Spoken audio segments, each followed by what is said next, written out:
Constitution of India को पढ़ रहे हैं। In previous videos we discuss about the meaning of constitution, preamble and fundamental rights.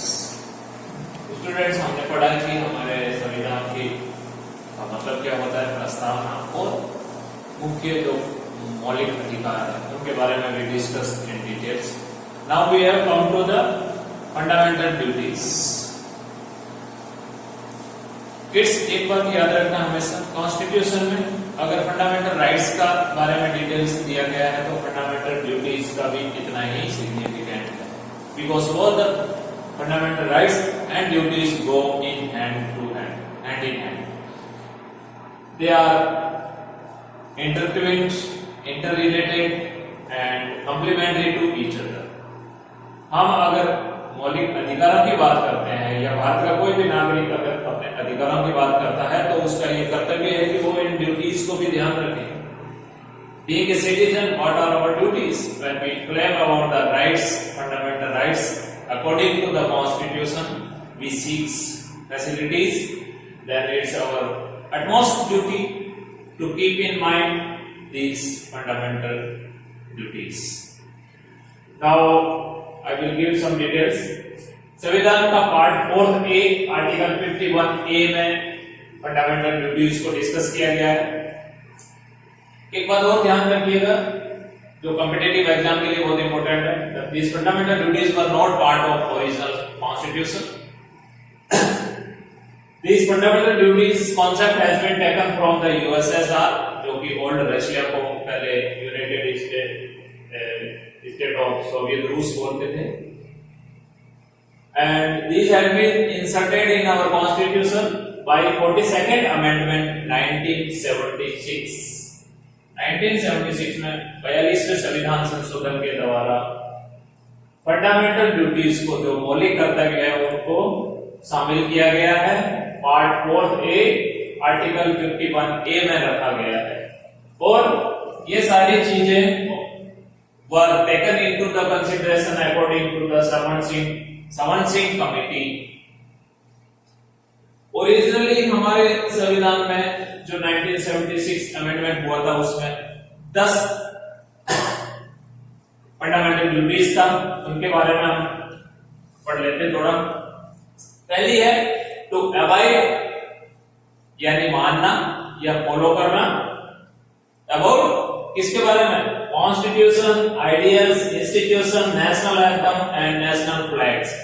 हमें संविधान, हमारे जो सिद्धांत है उनको, हमारी संस्थाओं को, हमारे राष्ट्रीय जो एंथम है, जो गीत है हमारा, और नेशनल फ्लैग है, उनको हमें अवॉइड करना चाहिए, उनको मानना चाहिए, उनको रेस्पेक्ट देना चाहिए। दूसरा फंडामेंटल ड्यूटीज क्या कहता है, टू चेरिश, यानी हमें बढ़ चढ़ के इन चीजों को फॉलो करना चाहिए, रेस्पेक्ट करना चाहिए। And follow ideals which got us freedom, जो हमारे फ्रीडम स्ट्रगल में जो लोग थे, जो फ्रीडम फाइटर्स थे, उन्होंने क्या आइडियल्स दिए, हमें सिद्धांत दिए, बातें दी हमें बहुत सारी चीजों पे, उनको हमें चेरिश करना चाहिए, उनको हमें ज्यादा उनसे इंस्पिरेशन लेना चाहिए, हमें उनसे इनको ज्यादा मानना चाहिए। फिर थर्ड फंडामेंटल ड्यूटीज आती है टू अपहोल्ड एंड प्रोटेक्ट।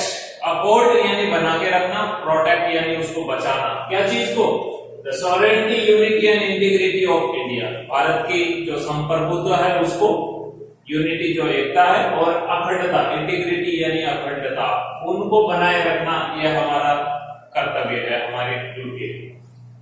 फिर फोर्थ आता है to defend and render national service, यानी हमें देश के बचाने के लिए, देश की अखंडता के लिए, देश की सुरक्षा के लिए, या राष्ट्रीय सर्विस, जब भी हमें कोई भी देश की सेवा के लिए हमें अगर बुलाया जाता है तो हमें उसके लिए ऑलवेज रेडी रहना चाहिए, तत्पर रहना चाहिए। चाहे आपको फौज में जाने के लिए कहा जाए या किसी और काम के लिए, अगर नेशनल सर्विस के लिए आपको कॉल है तो it is our duty to give in positive reply.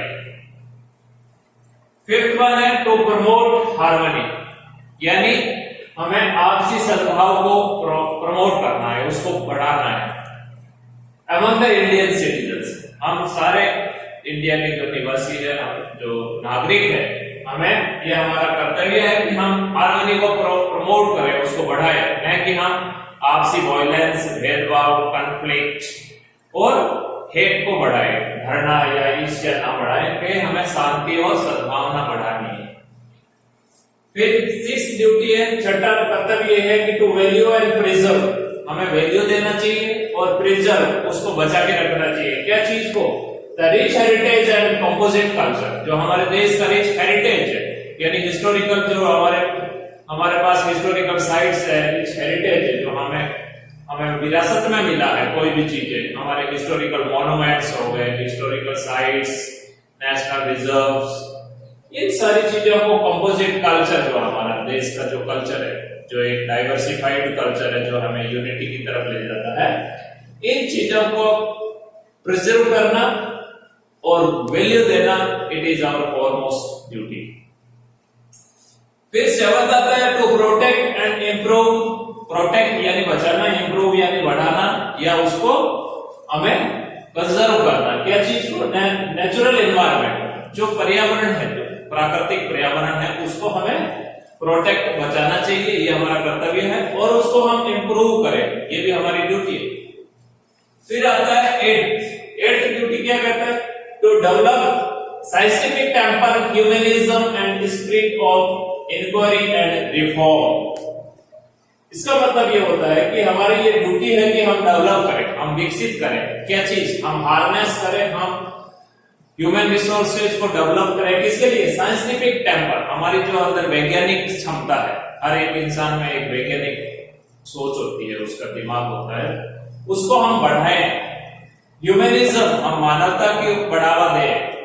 Spirit of inquiry, जो स्पिरिट है इंक्वायरी की, यानी हमें कोई चीज के बारे में जानने के लिए हमारी जो स्पिरिट है, उसको हम बढ़ाएं, रिफॉर्म करें, यानी उसमें कुछ सुधार की गुंजाइश हो। जो मानवीय सोच, मानवीय अनुसंधान, मानवीय discoveries, inventions, scientific discoveries, research, इन सारी चीजों को हम डेवलप करें, हर एक सिटीजन के अंदर, पूरे देश के नागरिकों को इस चीज से वाकिफ करें। फिर नाइन्थ ड्यूटीज है to develop, to safeguard, safeguard यानी बचाना, सुरक्षा देना। क्या चीज को? पब्लिक प्रॉपर्टी, पब्लिक प्रॉपर्टी जहां भी है उसका सेफगार्ड करना हमारा ड्यूटी है। ये बहुत इंपॉर्टेंट चीज है। आजकल बहुत सारी हड़तालें वगैरह होती है, लोग जल से निकालते हैं, तो उसमें जो गवर्नमेंट प्रॉपर्टी है उसका तोड़फोड़ करते हैं। बहुत सारी जगह पे बसों को जला दिया जाता है, ट्रेनों को जला दिया जाता है, या ट्रेन का लाइन को उखाड़ दिया जाता है। तो ये हमारा ड्यूटी है कि हम उसको सेफगार्ड करें, उसको बचाएं। फिर 10वीं ड्यूटी है to strive towards excellence in all sphere of individual and community.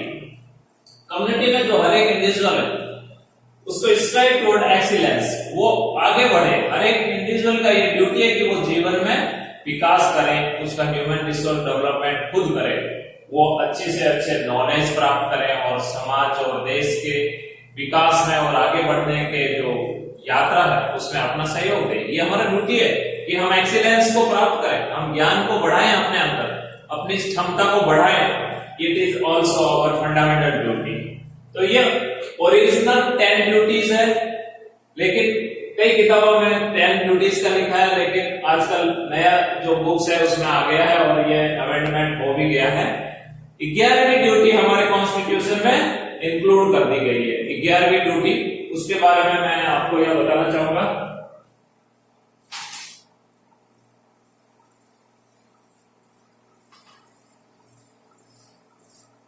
Students, जो 11th ड्यूटी है that talk about the it is duty of parents and guardian to send their kids or children between 6 to 14 to the school। हर एक parents का, माता पिता का और guardian का ये ड्यूटी है, parents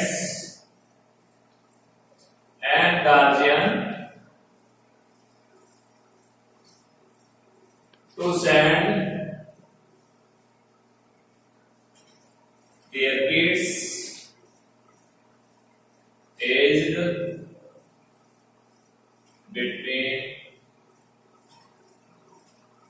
6 to 14 years of age to school. ये 11 ड्यूटीज है। It is duty of parents and guardian to send their kids और kids aged between 6 to 14 years to the school. और ये वाला जो है 86th amendment of our constitution 2002 में जो हुआ था, उसके अनुसार 2002 का जो 86वां जो कॉन्स्टिट्यूशन अमेंडमेंट हुआ है, उसके तहत ये 11th ड्यूटी को भी शामिल कर दिया गया है। तो हमारा आजकल फंडामेंटल ड्यूटीज टोटल 11 है, 10 नहीं है। Don't be in any confusion. तो ये 11वीं जो ड्यूटीज थी उसके बारे में बता दिया मैं। कॉन्स्टिट्यूशन में हम अभी अंतिम पार्ट पे हैं, जो directive principle of state policy के बारे में हमारा रह गया था इस टॉपिक में। उससे पहले मैं एक बात बताना, फंडामेंटल ड्यूटीज के बारे में जब मैंने आपको डिस्कस किया था तो ये बात नहीं बताया था।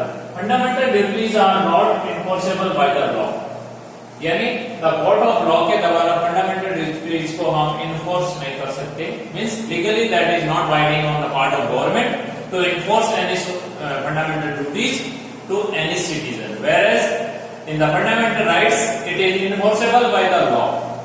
अगर कोई फंडामेंटल राइट वायलेट होता है किसी सिटीजन का, तो it can be enforced by the law, यानी कोर्ट ऑर्डर दे सकता है कि उसका fundamental rights we can not snatch, government can not take it away. So fundamental duties और जो हमारा ये जो डायरेक्टिव प्रिंसिपल और स्टेट पॉलिसी है डीपीएसपी, ये दोनों इन्फोर्सेबल नहीं है लॉ के द्वारा। ये चीज आपको विशेष खास तौर पे ध्यान रखना। अब directive principle of state policy क्या चीज है उसके बारे में हम पढ़ते हैं। कॉन्स्टिट्यूशन में हमारे अंडर आर्टिकल 38 ये बात कहा गया है कि there will be a guideline for the government road map, किसके लिए? To achieve the ideal of democratic welfare state for the people, यानी पब्लिक वेलफेयर को अचीव करने के लिए गवर्नमेंट को ऐसा गाइडलाइंस दिया गया है, ए सेट ऑफ प्रिंसिपल्स दिया गया है कि वो लोगों के लिए काम करे फॉर द वेलफेयर ऑफ। इसमें क्या क्या काम होगा? वेलफेयर मेजर्स लिए जाएंगे लोगों के लिए, उनको इक्वल अपॉर्चुनिटीज मिलना चाहिए। इक्वल अपॉर्चुनिटी मिलेगा तभी वेलफेयर होगा लोगों का, इर्रेस्पेक्टिव ऑफ मैन और वुमेन और कास्ट और क्रीड, वो उसके बारे में हम पढ़ चुके हैं। Equal opportunities to the all people, although it is not legally binding on the government, ये भी एक फंडामेंटल ड्यूटीज की तरह लीगली बाइंडिंग नहीं है, लेकिन government should put all the efforts to strive forward and make a road map for the welfare being of the people, of the public at large. So directive principle एक ऐसा policy set of policies है जो government को ये guideline देता है कि वो लोगों के वेलफेयर के लिए, उनके इक्वल अपॉर्चुनिटी के लिए ऐसे मेजर्स लेके आए ताकि लोगों की भलाई हो, उनके लिए कल्याणकारी कार्य करना। वेलफेयर मेजर्स, जो चीजें डायरेक्टिव प्रिंसिपल में, कई चीजें हम फंडामेंटल ड्यूटीज और राइट्स में नहीं देखते हैं, उनको हमारे डायरेक्टिव प्रिंसिपल में कवर किया गया है। जो बहुत सारी मिसलेनियस ऐसी चीजें हैं जिनको इनमें कवर किया गया है और वो गवर्नमेंट को ये इन्फोर्स करता है। Enforce not in the sense bye the law but morality के पॉइंट ऑफ व्यू से ये गवर्नमेंट को ये एक डायरेक्टिव देता है कि आप ऐसा पॉलिसी बनाइए so that welfare of people can be taken care. So these are also a set of very significant policy matters and set of rules which guides the government of the day to take the welfare measures for the public at large।